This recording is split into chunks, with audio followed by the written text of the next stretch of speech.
વડોદરા શહેરના પૂર્વ વિસ્તારમાં વરસાદી પાણીના નિકાલ માટે મહત્વપૂર્ણ પ્રોજેક્ટનો શુભારંભ કરવામાં આવ્યો છે। આજવાથી પાંજરાપોળ સુધી હાઈવેને સમાંતર 12 મીટરની ટીપી રોડ પર 3x3 મીટર માપની નવીન વરસાદી ચેનલ નાખવાના કામનું ખાતમુહૂર્ત કરવામાં આવ્યું હતું।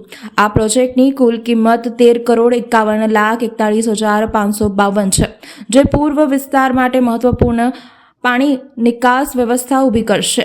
નવી ચેનલના નિર્માણથી વરસાદી પાણીનો નિકાલ ઝડપી અને સુચારુ બનશે, જેના કારણે સ્થાનિક લોકોને મોન્સૂન દરમિયાન પાણી ભરાવાની સમસ્યાથી રાહત મળશે। વડોદરા મહાનગરપાલિકા દ્વારા હાથ ધરવામાં આવેલા આ પ્રોજેક્ટથી વિસ્તારના વિકાસમાં વધુ એક મહત્વપૂર્ણ વધારો થઈ રહ્યો છે। આજરોજ આજવા ચોકડીથી પાંજરાપોળ સુધી લગભગ 17,37,48,846ના ખર્ચે એક નવીન વરસાદી ચેનલ બનાવવાની કામગીરીનું ખાતમુહૂર્ત કરવામાં આવ્યું, જેના થકી હાઈવેથી જે પાણી આપણા વિસ્તારમાં પૂર્વ વિસ્તારમાં પ્રવેશતા હતા એ પાણી પ્રવેશતા અટકી શકશે અને બિનઆરોગ્ય પરિસ્થિતિનું નિર્માણ ન થાય। ટૂંકમાં પાણીનો વરસાદના હાઈવેથી આવેલા પાણીનો આ પૂર્વ વિસ્તારમાં ભરાવો ના થાય, જેના થકીને કોઈ બિનઆરોગ્યપ્રદ પરિસ્થિતિનું ઉદ્ભવ જ ના થાય, તે માટે આ કામગીરીનું આજરોજ અહીંયાથી ખાતમુહૂર્ત કરવામાં આવ્યું છે। લગભગ આજવા ચોકડીથી પાંજરાપોળ સુધી નેશનલ હાઈવેને સમાંતર આવેલ 12 મીટર રોડ ટીપી રસ્તે નવીન વરસાદી ચેનલ કુલ 1650 2.0 મીટર લંબાઈની 3x3ની સિંગલ બેરલમાં આ કામગીરીનું આયોજન કરવામાં આવ્યું છે। નેશનલ હાઈવે ને સમાંતર 12 મીટરના રોડને સમાંતર હાઈવેને પેરેલલ પાકી વરસાદી ચેનલ 3x3 મીટરની આજવા ચોકડીથી દેણા ચોકડી સુધી 1650 રનિંગ મીટર 13.51 કરોડના ખર્ચે જે કામગીરી કરવામાં આવનાર છે એનું ખાતમુહૂર્ત આજે રાખવામાં આવ્યું હતું।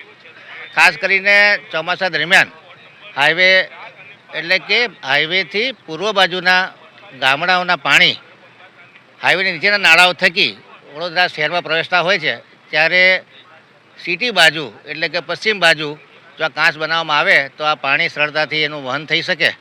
અને એવી જ રીતે હાઈવેને બહારની બાજુ એટલે કે પૂર્વ બાજુ પણ જો હાઈવે ઓથોરિટી કાંસ બનાવે તો કહેવાય કે પૂર્વ વિસ્તારમાં ટ્રિપલ લેયરમાં કામ ચાલી રહ્યું છે। હાઈવેને પશ્ચિમ બાજુ, હાઈવેની પૂર્વ બાજુ, એ સિવાય ઇરિગેશનની કેનાલ છે અને સમાંતર વરસાદી ચેનલ ખોદવાનું કામ ચાલી રહ્યું છે। સાથે સાથે સિકંદરાપુરાથી શંકરપુરા સુધીની જે ચેનલ છે એનું પણ કામ ચાલી રહ્યું છે। ટીંબીવાળી ચેનલ છે એનું પણ કામ ચાલી રહ્યું છે। એટલે કહેવાય કે 3-4 લેયરમાં વડોદરા કોર્પોરેશનના પૂર્વ વિસ્તાર બાજુ કામ ચાલી રહ્યું છે, જેથી કરી અને જે શહેર બહારના પાણી હાઈવેને ક્રોસ કરી અને વડોદરા શહેરમાં આવતા હોય છે એમાંથી છુટકારો મળે। આજે કામગીરી થવા જઈ રહી છે એ ફેઝ વાઇઝ કામગીરી વડોદરા કોર્પોરેશન આરંભી હતી। એમાં પહેલા ફેઝમાં પાંજરાપોળથી હરણી સુધીની 3x3 મીટરની ચેનલ બનાવી હતી। બીજા ફેઝમાં L&T નોલેજ સિટીથી વાઘોડિયા ચોકડી સુધી 3x3 ચેનલની આરસીસી ચેનલ બનાવી છે અને આજે આજવા ચોકડીથી દેણા સુધી 1650 રનિંગ મીટરની આ પાકી વરસાદી ચેનલ કે જેનો ફ્લો 10 ક્યુમેક રહેશે। એટલે મને આશા છે કે આ જે કોર્પોરેશન ભગીરથ કામગીરી કરી છે અને આ કામગીરી ચોમાસા પહેલાં પૂર્ણ થાય, એટલીસ્ટ એની 3 વોલ અને બોટમ લાગી જાય તો પાણીની વહન થવાની વસ્તુ ચાલુ થઈ જાય, જેથી કરીને વડોદરામાં આવતા પાણીમાં ઘટાડો થાય અને જે વોટર લોગિંગની સમસ્યા છે પૂર્વ વિસ્તારમાં આમાંથી છુટકારો મળે।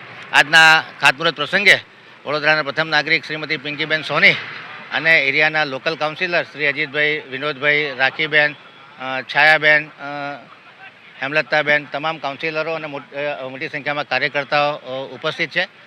તમામ એ કાર્યને સરાહના કરી છે કે આવનારા સમયમાં આવા મોટા 13.51 કરોડના કામથી પૂર્વ વિસ્તારની જનતા અને વોટર લોગિંગની સમસ્યામાંથી છુટકારો મળે એ દિશામાં પ્રામાણિક કામગીરી થઈ રહી છે।